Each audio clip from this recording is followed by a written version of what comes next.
Nama Abang Viva menjadi sebutan ramai sejak banjir luar biasa melanda Lembah Kelang 2 minggu lalu hingga kini. Nama betul saya Azwan bin Omar, tapi sekarang ni orang panggil saya Abang Viva. Okay, macam tu umur saya 29 tahun. Membesar di Melaka tapi lahir di Selangor. Bekerja di syarikat Bina Masyur dekat MITC sebagai operator mesin, repair jalan lah. Kira pemandu mesin. Populariti yang tidak dicari. Namun bagi jejaka yang masih bujang ini, rasa tanggungjawabnya datang dari keluarga. Dia 4 beradik. Jadi kakak dia dah meninggal, dia tinggal 3 orang je lah. Kepribadian dia memang okey. Dia sebenarnya pendiam tapi dia tegas.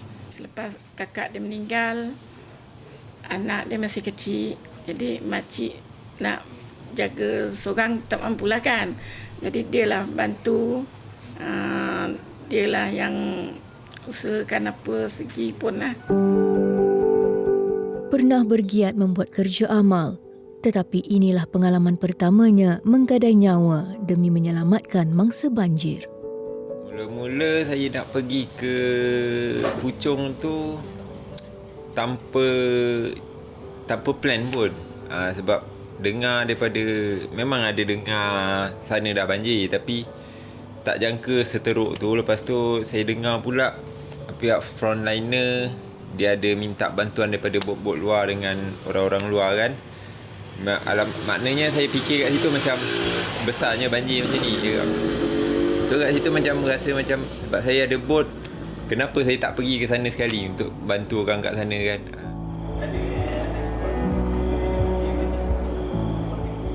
Menurut Azwan, bot yang dibawanya dalam misi banjir baru dibeli beberapa bulan lalu. Macam bot ni pula saya gunakan untuk memancing sebab memang minat saya untuk mancing. So macam saya memang beli itu untuk mancing je, tak ada guna untuk apa lain pun. Keluarga Abang Viva bukanlah dari kalangan orang senang. Jadi ibunya hanya mampu memberi sedikit wang dan titipan doa sebagai bekalan sebelum berangkat.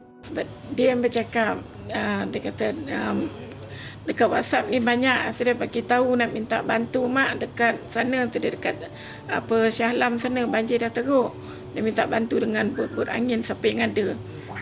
Dia kata adik ingat dia nak pergilah mak, tolong. Dia cakap engkau boleh ke? InsyaAllah boleh, dia kata. Habis dia siap. Dia terus jalan. Makcik tak ada bekal apa pun. Cuma makcik bagi dia itulah RM50 tu makcik bagi. Sebab dia pun dah tengah bulan kan, gaji belum dapat. Itulah yang makcik bekalkan. Lepas tu cuma bekalkan nasihat je lah. Berhati-hati, jalan jauh, musim hujan, bawa kereta baik-baik. Itu je. Dia keluar je rumah, makcik doakanlah, minta Allah Ta'ala selamatkan dia, lindungkan dia, berkatkanlah apa pekerjaan yang dia buat tu. Pertama kali menjejak kaki ke Puchong, Selangor, lokasi pertama misinya, Azwan terkejut dengan keadaan di sana. Saya first time saya turun ke Puchong. Memang ingat lah banjir sikit-sikit je kan.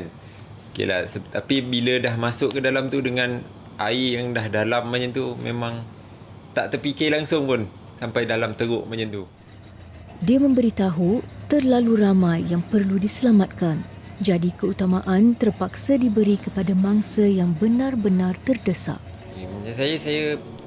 Saya masuk tengok kiri kanan rumah tu, kalau macam ada yang panggil saya akan bawa keluar lah. Tapi ikut juga, kalau macam satu rumah tu ada contoh macam ada kanak-kanak dengan warga emas, itu yang saya akan utamakan dulu untuk bawa keluar lah. Lepas tu pada info yang dalam WhatsApp ataupun Facebook tu, itu yang kedua lah. Macam saya dah tak ada kerja apa semua kan. Antara pengalaman memilukan menyelamatkan mangsa banjir yang masih berlegar-legar di minda Azwan adalah membawa keluar ibu yang masih dalam pantang selepas bersalin di Taman Seri Muda. Tapi yang sedih tu memang banyak lah. Salah satu dia bila kita dapat selamatkan, macam saya dapat selamatkan, terjumpa lah, ibarat terjumpa dengan satu keluarga yang boleh kata dia satu family, ada dua warga emas, satu baby baru lahir dan ibu dia lah dengan mak ayah dia. Macam tu dia, yang baby tu baru keluar daripada hospital lebih kurang 3 hari macam tu, baru sampai ke rumah. So masa tu macam itulah detik yang paling sedih, sebab dia kena keluar daripada tingkat 2, naik ke atap apa semua kan, dengan baby tu, dengan ibu dia yang baru pantang lagi tu. Macam tu yang paling saya sedih lah. Walaupun usaha anak muda ini suatu niat yang murni, keluarganya tetap bimbang akan keselamatannya. Dia orang memang risau lah, sebab yelah kita pergi tu pergi ke tempat yang memang untuk mangsa banjir tu kan, tempat banjir memang tempat yang bahaya. So dia orang memang risau lah, sebab antara dua je pergi tu, sama ada balik hidup ataupun balik mati. Itu je. Kegusaran keluarga sedikit terubat apabila Azwan menelefon mereka setiap hari pada waktu rehat.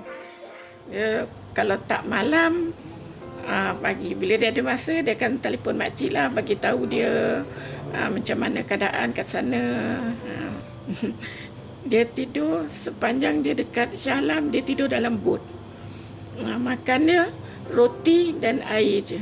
Makcik rasa sedih lah kan, sebab dalam kerja dia yang bahaya tu, makanan pun tak cukup, tidur pun tak cukup. Dia kata tidur kadang-kadang 1 jam je satu hari. Makcik sedih lah, cuma apa yang termampu kita cuma berdoa je. Itu je. Bagi Azwan, restu ibu dan ayah sangat penting dalam melakukan apa jua pekerjaan. Doa mak ayah tu kira yang paling utama, restu diorang tu paling utama untuk kita teruskan hidup. Sebab tak ada diorang, kita ni memang tak ada pun dekat sini.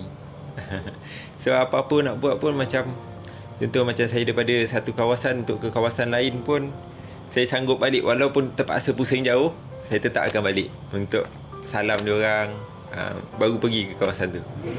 Menurut Ibu Azwan, anak bungsunya tidak pernah membelakangkan kedua orang tuanya dalam melakukan sesuatu perkara. Setiap dia nak ke mana pun, dari dia kecil pun memang macam tu, dan nak ke mana pun dia tetap akan cari mak ayah dulu. Bersalam dengan mak ayah, cakap nak ke mana dan minta restu, doakan dia. Tu. Sejak orang ramai menularkan kisah misi bantuan banjir Azwan, dia merasakan bagai menggalas suatu tanggungjawab luar biasa. Yang main dekat fikiran saya bila dah jadi viral macam ni, amanah. Sebab amanah orang yang dekat saya tu memang saya rasa macam terlalu besar. Sebab yelah dengan mana yang orang dah percaya untuk saya buat apa semua kan. So bila macam orang dengan sumbangan orang dekat saya tu, akaun saya, tu amanah yang paling besar, paling berat yang saya akan kena bawa lah kat situ. Apabila nama Azwan dijulang rakyat Malaysia, ibunya berharap dia tidak lupa diri. Makcik pesan dengan dia, kalau kita dah naik tinggi, jangan lupa pandang bawah. Takut tersepak batu, jatuh, tersungkur, susah. Lagi satu, kalau kita dah sampai ke highway, sekali-sekali kita kena toleh ke belakang. Tengok dari ranjau mana, duri mana dan lumpur mana kita keluar. InsyaAllah kita takkan sesat di ujung jalan. Itu je makcik pesan kat dia. Di hujung pertemuan bersama kru Majalah 3, Azwan meninggalkan sedikit nasihat kepada sukarelawan lain. Kalau untuk jadi macam sukarelawan ni, benda tu bukan jenis benda yang kita boleh buat main-main. Kita safety tu lah, safety tu memang paling penting lah. Sebab macam saya pun memang saya salah juga sebab tak utamakan safety tu dulu. Memang banyak video-video yang gambar-gambar saya memang tak pakai life jacket apa semua kan. So memang tu memang salah saya lah. Tapi kalau macam ada orang lain, orang luar yang nak jadi sukarelawan untuk mangsa banjir apa semua, utamakan safety dululah. Untuk safety diri sendiri. Sebelum kita nak selamatkan orang, memang kita betul selamatkan orang, tapi jangan sebabkan selamatkan orang, kita sendiri pula yang jatuh dalam air semua. Kita yang jadi tak selamat. Keluarganya juga tidak ketinggalan menzahirkan ucapan buat rakyat Malaysia yang menghargai usaha Azwan Omar. Makcik ucapkan setinggi-tinggi terima kasih sebab mempercayai anak saya yang bukannya orang yang kaya dan berpangkat berdarjat. Dia orang biasa-biasa yang hidup susah. Cuma itu je lah yang makcik terdaya nak cakap. Tak tahu makcik nak cakap apa lagi. Alhamdulillah lah sebab kepercayaan orang pada dia, menaruh harapan kat dia. Berpegang kepada slogan di mana ada banjir, di situ ada saya, Azwan akan sedaya upaya meneruskan perjuangannya pada hari-hari mendatang bersama aset yang banyak berjasa, bot dan vivanya serta doa ibunda.